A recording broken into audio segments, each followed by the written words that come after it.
Bonjour à toutes et à tous et bienvenue pour cette première étape du Tour Down Under, ouverture de la saison World Tour en Australie.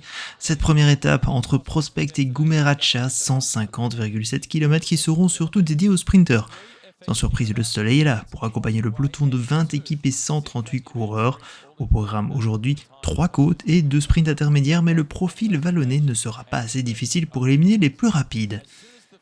Les premières attaques se font dès le baisser de drapeau. Le français Bastien Tronchon de l'équipe Decathlon G2R La Mondiale est le plus prompt à sortir avec deux hommes de la sélection australienne, Zach Marridge et Fergus Browning.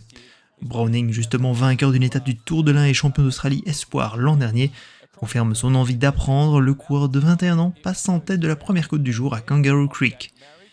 Le sprint intermédiaire s'annonce par contre plus disputé. Tronchon surprend ses deux compagnons d'échappée. Il récupère 3 secondes de bonification sur Zach Marridge grâce à ce sprint.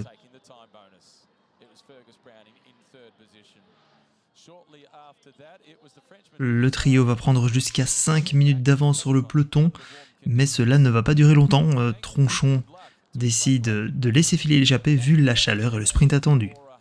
Marridge et Browning espèrent pour leur part continuer encore un temps alors que Red Bull Bora Hansgrohe, l'équipe de Sam Welsford, fait le travail de poursuite.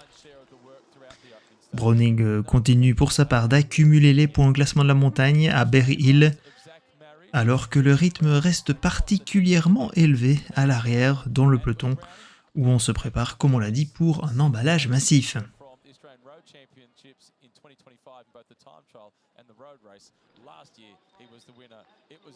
Zach Marridge s'offre pour sa part le deuxième sprint intermédiaire, ce qui lui permet d'accumuler 5 secondes de bonification, très importante évidemment pour le classement général.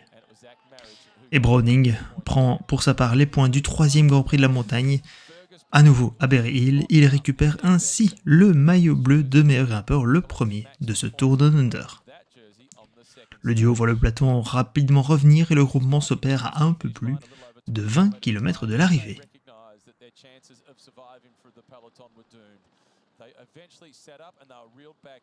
Le peloton file alors vers l'arrivée. Dans la descente, évidemment, ça se prépare pour trouver la meilleure position pour le sprint final. Malheureusement, cela provoque une chute à moins de 3 km de l'arrivée dans la descente finale, impliquant notamment Luke Durbridge, le champion d'Australie, le belge Tom Paco ou encore le néerlandais Dylan van Baarle. Pas de temps à perdre pour le sprint. Red Bull Bora Hansgrohe emmène parfaitement Sam Welsford qui n'a plus qu'à déployer sa puissance dans les 200 derniers mètres. L'Australien commence le Tour Down Under comme il l'avait enchaîné l'an dernier. Il s'offre sa première victoire de la saison 3 jours après le Critérium d'Adélaïde. Il devance deux Britanniques sur la ligne, Matthew Brennan de Visma Lease Bike et Matthew Walsh de Groupama FDJ. Welsford prend dans le même temps le maillot ocre de leader 2 jours après son 29e anniversaire. On se retrouve demain pour la deuxième étape.